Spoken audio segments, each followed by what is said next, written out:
Ma femme a demandé le divorce et, en pleine audience, un sans-abri est entré et a demandé au juge, « Madame la présidente, puis-je vous montrer quelque chose qu'il ignore ?» Les portes de la salle d'audience se sont ouvertes à 10h47, et un homme qui avait l'air de dormir sous les ponts de la Seine s'est avancé tout droit dans l'allée centrale. J'étais assis au banc des accusés, même si techniquement, dans une audience de divorce devant le juge aux affaires familiales, il n'y a pas d'accusé, et je regardais ma femme, Sophie, me décrire comme un monstre. Elle pleurait depuis 6 minutes sans s'arrêter, un timing parfait, juste assez pour sembler sincère sans en faire trop. L'huissier s'est immédiatement dirigé vers le sans-abri. « Monsieur, vous devez sortir », mais l'homme l'a interrompu, la voix rauque mais claire, « Madame la présidente, puis-je vous montrer quelque chose qu'il ignore ?» La juge Valérie Dumont a levé les yeux de ses notes, un sourcil haussé. Elle présidait au tribunal judiciaire de Nanterre depuis 17 ans. J'avais lu cela dans sa biographie en ligne en préparant cette audience. Elle avait un regard perçant et aucune tolérance pour le théâtre. « Excusez-moi », a-t-elle dit. Le visage de Sophie est devenu blanc, pas pâle, pas rouge, mais blanc, comme si chaque goutte de sang s'en était retirée. « Je m'appelle Thomas Durand, j'ai 36 ans, je travaille comme chef de projet senior pour une grande entreprise de BTP, et jusqu'à il y a 3 mois, j'étais marié à Sophie Martin depuis 8 ans. Elle a demandé le divorce un mardi, sans discussion, sans avertissement, juste une enveloppe remise à mon bureau par un huissier de justice qui s'est excusé d'interrompre ma réunion. À l'intérieur, les papiers du divorce et un post-it de la main de Sophie qui disait « Ne rends pas les choses difficiles ». C'était tout Sophie, toujours polie quand elle voulait être cruelle. Les premières semaines après sa demande, j'ai essayé de lui parler, de comprendre ce qui s'était passé. Nous avions des problèmes, certes, quel mariage n'en a pas, mais rien qui semblait justifier un divorce.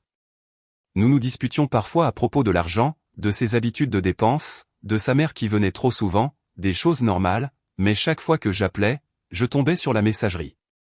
Chaque SMS restait sans réponse.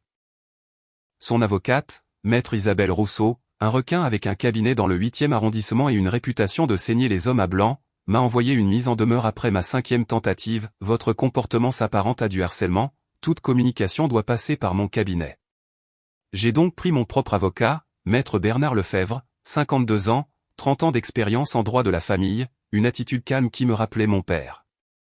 Il avait regardé le dossier de Sophie et froncé les sourcils. Elle invoque des violences conjugales, a-t-il dit doucement, émotionnelles, financières et verbales. Mon estomac s'est noué. Ce n'est pas vrai. Je vous crois, mais nous allons devoir le prouver. L'audience avait commencé à 9h30. L'avocate de Sophie a commencé en premier, construisant le récit d'un mari contrôlant qui surveillait chaque euro, critiquait chaque décision, l'isolait de ses amis et de sa famille. Sophie a témoigné d'une voix douce, tamponnant ses yeux avec un mouchoir à intervalles précis. Elle portait une robe bleu marine, conservatrice, vulnérable, et gardait les mains jointes sur ses genoux quand elle ne gesticulait pas pour souligner un point. Il contrôlait tout, a-t-elle dit, la voix brisée, je ne pouvais même pas faire les courses sans qu'il questionne chaque ticket de caisse, il fouillait mon sac à main pour chercher des preuves que j'avais dépensé de l'argent sans permission. C'était un mensonge. Nous avions des comptes bancaires séparés, elle avait ses propres cartes de crédit, je n'avais jamais regardé une seule fois dans son sac à main. Mais la voir pleurer rendait mes relevés bancaires creux, non pertinents. J'avais peur tout le temps, a-t-elle continué, peur de dire la mauvaise chose, peur qu'il explose si je n'étais pas d'accord avec lui. Je n'avais jamais explosé. J'avais haussé le ton 2 fois en 8 ans, une fois quand elle avait menti sur le retour d'un sac à main de luxe qu'elle ne pouvait pas se permettre, et une fois quand j'avais découvert que sa mère logeait dans notre chambre d'amis depuis 3 semaines sans qu'elle me le dise. Mais maître Rousseau savait comment présenter les choses, quand vous dites exploser, pouvez-vous décrire à quoi cela ressemblait? Il devenait tout rouge, a dit Sophie, ses mains tremblaient, il se tenait au-dessus de moi pendant que j'étais assise, utilisant sa taille pour m'intimider. Une fois, il a donné un coup de poing dans le mur juste à côté de ma tête. Le coup de poing dans le mur avait eu lieu, mais ce n'était pas à côté de sa tête, c'était dans le garage après avoir découvert qu'elle avait plafonné une carte de crédit dont j'ignorais l'existence, et je m'étais immédiatement excusé et avais payé pour réparer la cloison sèche. La juge Dumont prenait des notes, son expression restait neutre, mais je l'ai vu me jeter un coup d'œil quand Sophie a mentionné le mur. Bernard s'est penché vers moi, nous présenterons nos preuves ensuite, restez calme. Mais la performance de Sophie était impeccable, elle avait pratiqué cela, répété chaque pause, chaque larme, chaque geste de main tremblante. Le pire, a dit Sophie, la voix tombant presque à un chuchotement, c'était de sentir que je disparaissais, que je n'existais pas, sauf comme une extension de lui, sa femme pratique, sa pièce d'exposition lors des événements d'entreprise. Celle-là m'a fait mal parce qu'il y avait un grain de vérité, j'avais été concentré sur le travail, sur l'ascension sociale, pour subvenir à nos besoins, je l'avais emmenée à chaque événement de l'entreprise et présenté fièrement, mais avais-je vraiment demandé ce qu'elle voulait, ce dont elle avait besoin? Peut-être pas assez. Il me faisait me sentir sans valeur, a fini Sophie, comme si j'avais de la chance qu'il m'ait épousée, comme si je devais être reconnaissante qu'il me supporte. Je n'avais jamais dit une chose pareille, jamais même pensé cela, mais la façon dont elle regardait la juge Dumont, un contact visuel direct, le menton tremblant juste légèrement, rendait cela vrai. Maître Rousseau s'est rassise avec une expression satisfaite, pas d'autres questions, Madame la Présidente. La juge Dumont a regardé Bernard, Maître Lefebvre. Bernard s'est levé, il avait un dossier épais de documents, relevés bancaires, transcriptions de SMS, témoignages d'amis, Madame la Présidente, j'aimerais présenter des preuves qui contredisent directement. C'est à ce moment-là que les portes de la salle d'audience se sont ouvertes. Le sans-abri est entré. Il avait peut-être 60 ans, portait des vêtements qui semblaient avoir servi de pyjama pendant des semaines, un jean sale, une veste avec des taches que je ne voulais pas identifier, une barbe grise qui n'avait pas été taillée depuis des mois, mais ses yeux étaient clairs, vifs, concentrés. L'huissier, l'officier Kowalski selon son badge, bâti comme s'il pouvait soulever une voiture, l'a intercepté immédiatement. « Monsieur, c'est une audience privée, vous ne pouvez pas être ici. » Madame la Présidente, a dit l'homme sans regarder Kowalski, gardant les yeux sur la juge, puis-je vous montrer quelque chose qu'il ignore? Je ne l'avais jamais vu de ma vie. Le visage de Sophie est devenu blanc. La juge Dumont a posé son stylo, qui êtes-vous? Je m'appelle Marcel Dubois, a dit l'homme, je suis bénévole au refuge de la rue Saint-Maur, je sers des repas parfois, j'aide où je peux. Il a sorti un téléphone de sa poche, écran fissuré maintenu avec du scotch, batterie probablement de 2015. Il y a 3 semaines, j'ai enregistré quelque chose que vous devez voir. Maître Rousseau a bondi sur ses pieds, Madame la Présidente, c'est hautement irrégulier, nous n'avons aucune idée de qui est cet homme ou. Asseyez-vous, maître, a dit sèchement la juge Dumont, ses yeux n'avaient pas quitté Marcel. Monsieur Dubois, qu'avez-vous enregistré exactement? Marcel a fait 3 pas en avant, l'officier Kowalski s'est tendu mais ne l'a pas arrêté. J'enregistre des choses parfois, a dit Marcel, quand je vois quelque chose qui ne semble pas juste, j'ai appris ça en vivant dans la rue, il faut faire confiance à son instinct. Il y a 3 semaines, cette femme est venue au refuge. Il a pointé Sophie du doigt. La bouche de ma femme s'est entr'ouverte, aucun son n'est sorti. Elle n'était pas là pour aider, a continué Marcel, elle était là pour rencontrer quelqu'un. Je les ai observés depuis le coin, quelque chose dans sa façon de regarder autour d'elle, nerveuse, secrète, m'a fait sortir mon téléphone. La juge Dumont a fait signe à l'officier Kowalski, montrez-moi. Marcel a remis son téléphone. Kowalski l'a connecté au système d'affichage de la salle d'audience en utilisant un adaptateur. L'écran a scintillé, puis s'est rempli d'images tremblantes, un parking de nuit, des lampadaires au sodium rendant tout orange. Une voiture était garée au fond, la Lexus argentée de Sophie, celle que je l'avais aidé à choisir il y a 2 ans. L'horodatage indiquait 23h47 le 15 mars, une date dont je me souvenais clairement. Sophie m'avait dit qu'elle rendait visite à sa sœur à Versailles, qu'elle rentrerait tard. Je m'étais endormi sur le canapé en l'attendant. Un homme est apparu à l'écran, traversant le parking, pas un sans-abri, bien habillé, manteau coûteux, démarche confiante. Il a ouvert la portière passager de la voiture de Sophie et est monté à l'intérieur. Ils se sont embrassés immédiatement, affamés, urgents. Ma poitrine s'est serrée. Puis la voix de Sophie est sortie des haut-parleurs de la salle d'audience, claire, froide, rien à voir avec le ton doux et brisé qu'elle avait utilisé à la barre, il ne se doute toujours de rien, mon Dieu, les hommes sont si stupides quand ils vous font confiance. L'homme a ri, et le calendrier? Je déposerai le dossier le mois prochain, en avril au plus tard, a répondu Sophie.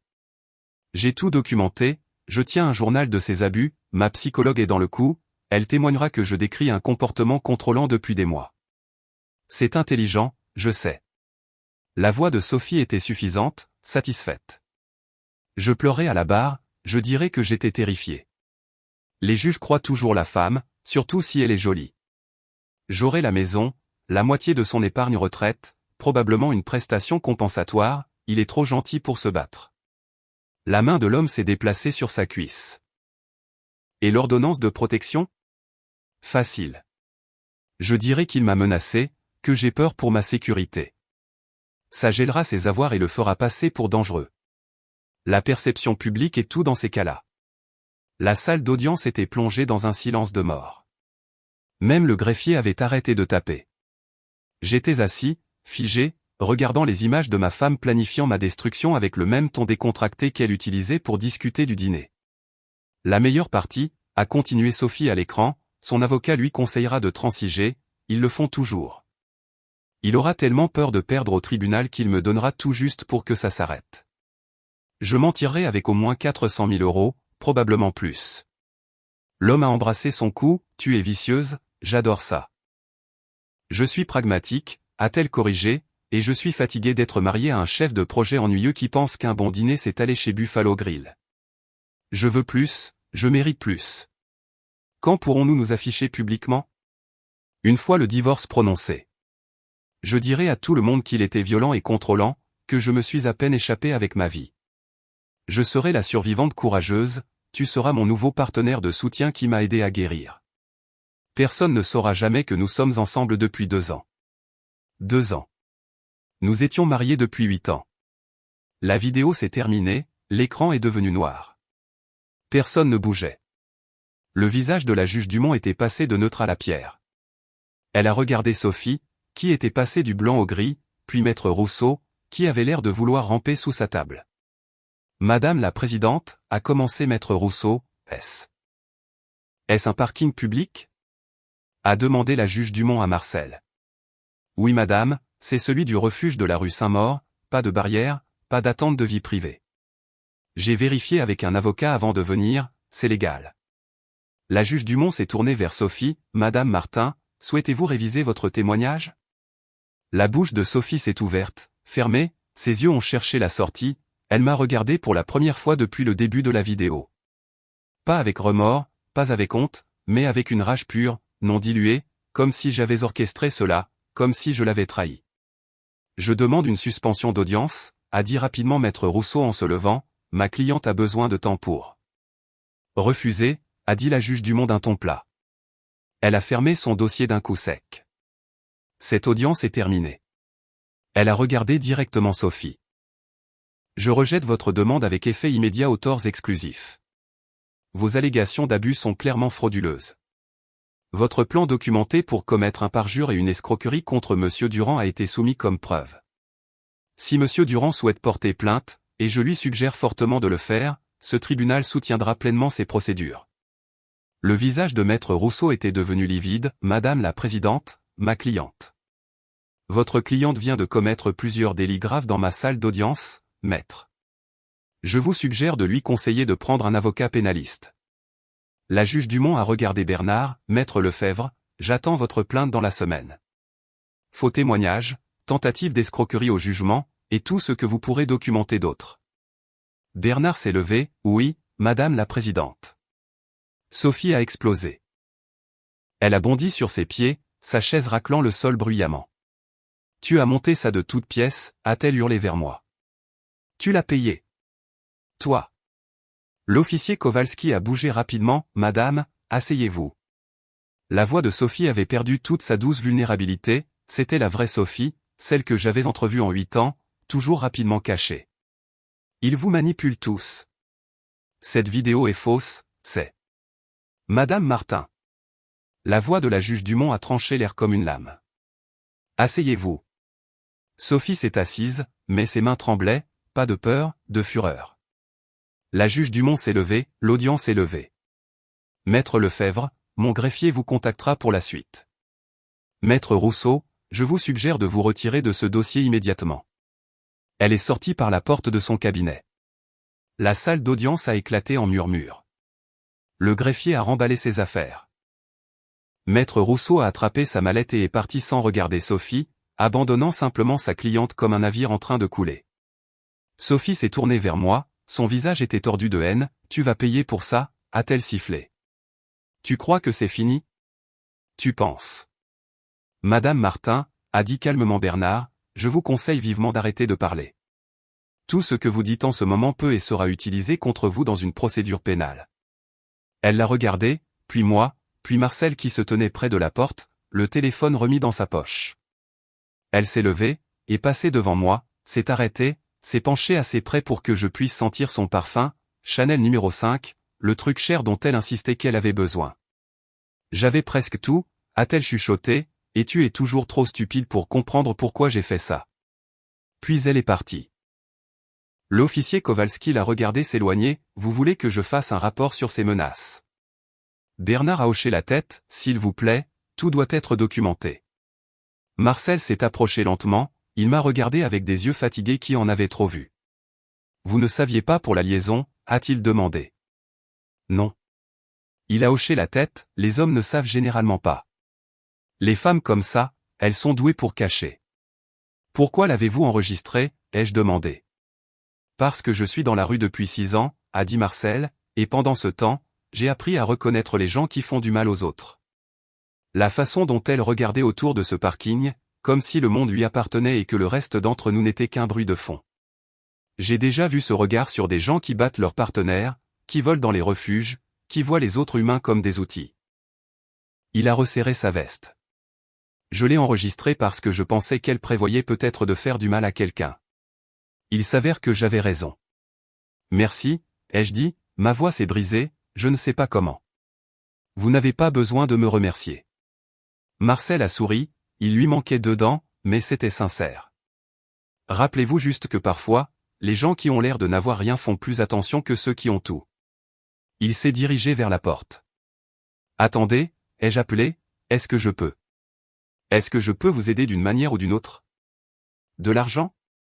Un endroit où rester? Quelque chose? Marcel s'est arrêté, s'est retourné, je n'ai pas besoin d'argent, a-t-il dit, mais le refuge oui.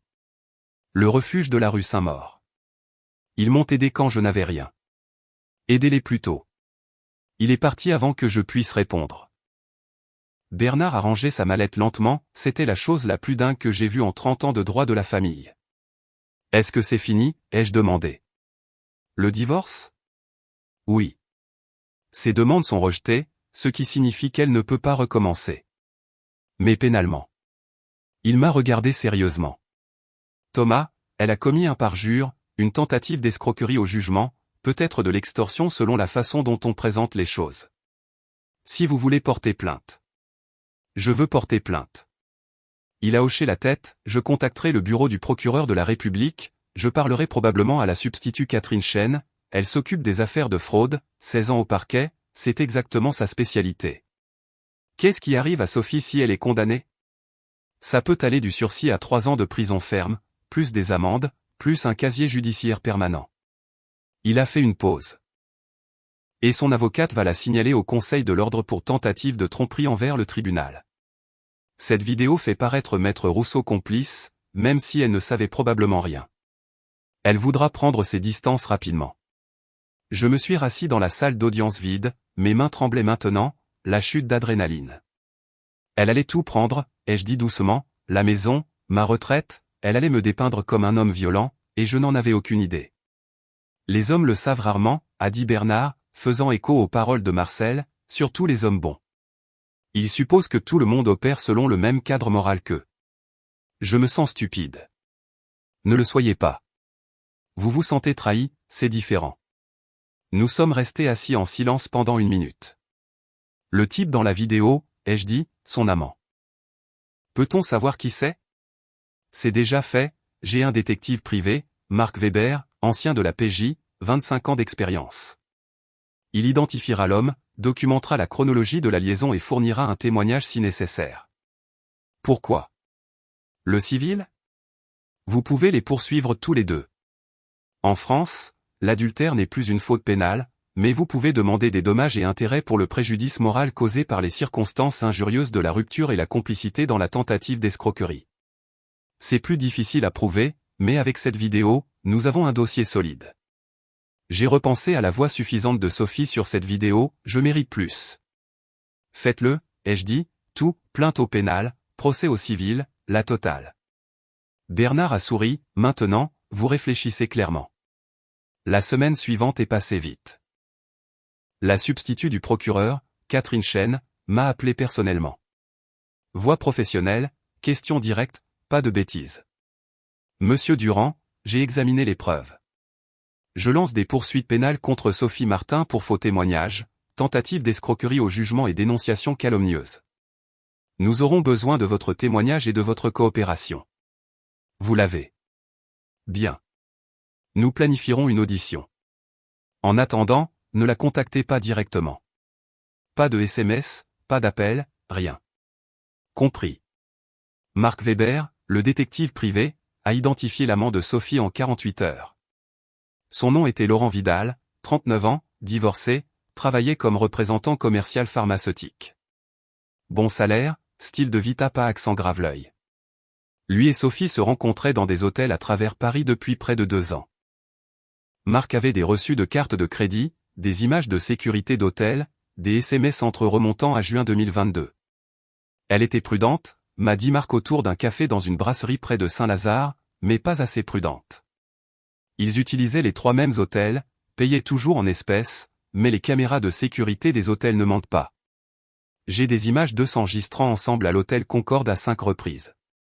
Est-ce suffisant pour un procès civil? Plus qu'assez.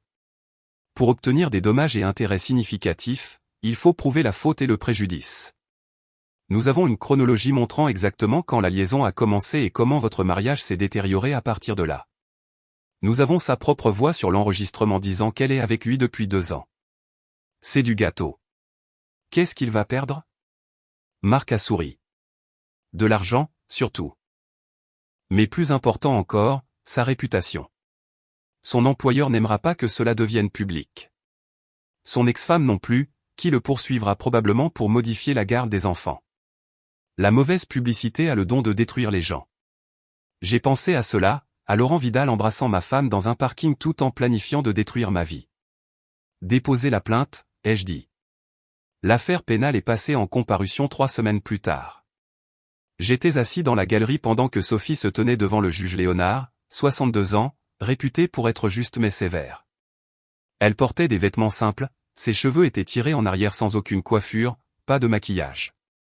Elle avait l'air petite. Madame Martin, a lu le juge Léonard en consultant les charges, vous êtes accusé de 3 chefs de parjure, 2 chefs de tentative d'escroquerie et un chef de dénonciation calomnieuse. Que plaidez-vous?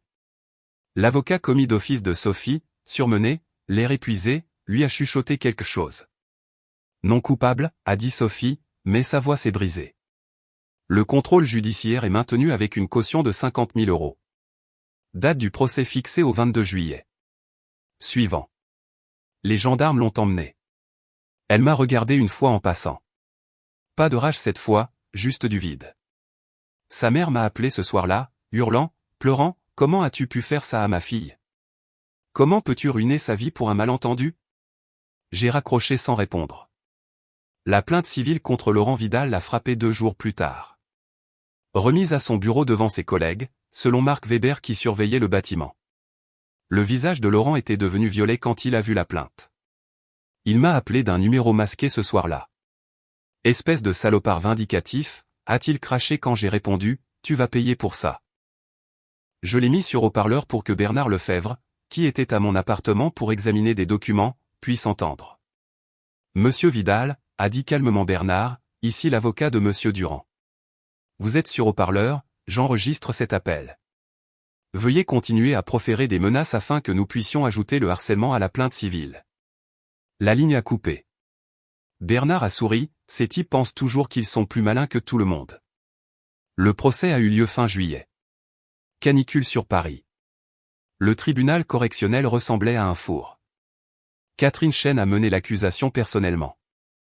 Elle a présenté la vidéo de Marcel Dubois en premier, l'a jouée pour le jury, ou plutôt les juges assesseurs en correctionnel, en entier, a montré les relevés bancaires prouvant que Sophie avait des comptes séparés et la liberté de dépenser, a fait venir 3 de mes collègues qui ont témoigné que je n'avais jamais montré de comportement contrôlant ou violent. L'avocat de Sophie a fait de son mieux, a soutenu que la vidéo était sortie de son contexte, que Sophie se défoulait dans ce qu'elle croyait être un moment privé, qu'elle n'avait jamais eu l'intention réelle de mentir sous serment. Mais ensuite Catherine a appelé la psychologue de Sophie à la barre. Dr Michel Torres, psychologue clinicienne agréée, 12 ans d'expérience. Madame Martin a-t-elle discuté de son mariage avec vous, a demandé Catherine. Oui, elle est venue me voir 6 mois avant de demander le divorce. Elle a dit qu'elle avait besoin d'une documentation sur des abus pour des procédures judiciaires. Documentation sur des abus, pas traitement pour des abus? Correct. Elle m'a spécifiquement demandé d'écrire des notes cliniques décrivant des schémas de contrôle et de manipulation émotionnelle. Quand je lui ai dit que je ne pouvais documenter que ce que j'observais ou ce qu'elle décrivait sincèrement, elle s'est mise en colère, a dit que je n'étais pas utile. Avez-vous écrit les notes? Non. J'ai mis fin à notre relation professionnelle. Ce qu'elle me demandait de faire était contraire à l'éthique et illégal. L'expression des juges a changé. Ce n'était pas une femme échappant à des abus, c'était quelqu'un qui cherchait un complice consentant. Le verdict est tombé en 4 heures. Coupable de tous les chefs d'accusation. Sophie a sangloté quand ils l'ont lu. Sa mère, assise au premier rang, a gémi comme si quelqu'un était mort. Le juge Léonard l'a condamnée 2 semaines plus tard. Madame Martin, a-t-il dit en la regardant du haut de son estrade avec des yeux froids, vous avez tenté d'utiliser notre système judiciaire comme une arme contre un homme innocent. Vous avez planifié de commettre un parjure, de détruire sa réputation et de voler ses biens par la fraude. La seule raison pour laquelle vous avez échoué est qu'un sans-abri avec un téléphone portable bon marché avait plus d'intégrité que vous n'en avez jamais démontré. Il a fait une pause. Je vous condamne à 2 ans de prison dont 1 an ferme, suivi de 3 ans de mise à l'épreuve. Vous paierez également des dommages et intérêts à Monsieur Durand pour les frais juridiques et les dépens. De plus, la condamnation sera inscrite à votre casier judiciaire. Vos actions ont des conséquences. Peut-être que vous apprendrez cela. Les gendarmes l'ont emmenée. Elle ne m'a pas regardé cette fois. Le procès civil contre Laurent Vidal s'est réglé à l'amiable. Son avocat, cher, nerveux, a proposé 175 000 € pour que l'affaire disparaisse discrètement. Bernard m'a conseillé de l'accepter, nous pourrions gagner plus au procès, mais c'est de l'argent garanti. De plus, cela vous évite le stress. J'ai accepté. Laurent a perdu son travail 2 semaines plus tard. Son entreprise pharmaceutique a vu la couverture médiatique locale et a décidé qu'il était un risque pour la réputation de l'entreprise. Son ex-femme a demandé une modification de la garde, invoquant des problèmes de moralité. Il payait pour ses choix, lui aussi. 6 mois après que Marcel Dubois soit entré dans cette salle d'audience, j'étais assis sur ma terrasse. La maison était à moi maintenant, libérée suite au rejet du divorce, je buvais du café et regardais le lever du soleil. Mon téléphone a vibré. Un message Facebook d'un profil sans photo, ici Marcel Dubois. Le refuge voulait que je vous remercie pour le don. 50 000 €, c'est le plus gros don unique que nous ayons jamais reçu. Vous n'étiez pas obligé de faire ça. J'ai souri. J'avais en fait fait don de la totalité des 175 000 € du règlement de Laurent Vidal. Je l'avais partagé entre le refuge de la rue Saint-Maur et 3 autres associations qui aidaient les sans-abri. J'ai répondu, vous m'avez sauvé la vie. C'est la moindre des choses que je pouvais faire. Sa réponse est arrivée vite, vous êtes un homme bon, Thomas. Votre femme disait que vous étiez ennuyeux, mais les hommes ennuyeux ne détruisent pas leur vie pour se venger. Les hommes ennuyeux ne donnent pas d'énormes sommes à des inconnus. Peut-être qu'être ennuyeux n'est pas si mal. J'ai ri, j'ai posé mon téléphone. Sophie a purgé 8 mois ferme avant d'être libérée pour bonne conduite, aménagée avec un bracelet électronique. J'ai entendu par des amis communs qu'elle avait déménagé à Orléans, travaillant dans le commerce de détail, vivant avec sa mère. Le casier judiciaire rendait un emploi de cadre presque impossible. Laurent Vidal a déménagé à Bordeaux, a recommencé dans une industrie différente. Je n'ai plus jamais pensé à lui, mais j'ai souvent pensé à Marcel. À la façon dont parfois les gens qui ont l'air de n'avoir rien sont ceux qui font le plus attention. À la façon dont un homme que le monde rejetait comme invisible voyait plus clair que tout le monde dans cette salle d'audience. 1 an après le procès, j'ai reçu une lettre manuscrite avec l'adresse de retour du refuge de la rue Saint-Maur. Monsieur Durand, Marcel Dubois est décédé la semaine dernière. Pneumonie. Il est mort dans un lit d'hôpital avec des draps propres et des infirmières qui se souciaient de lui, ce qui est plus que ce que la plupart d'entre nous obtiennent. Il voulait que vous sachiez quelque chose. Il a dit que cette vidéo n'était pas la première fois qu'il voyait votre femme au refuge. Elle était venue une fois auparavant, 6 mois plus tôt, lors d'un service de dîner de Noël.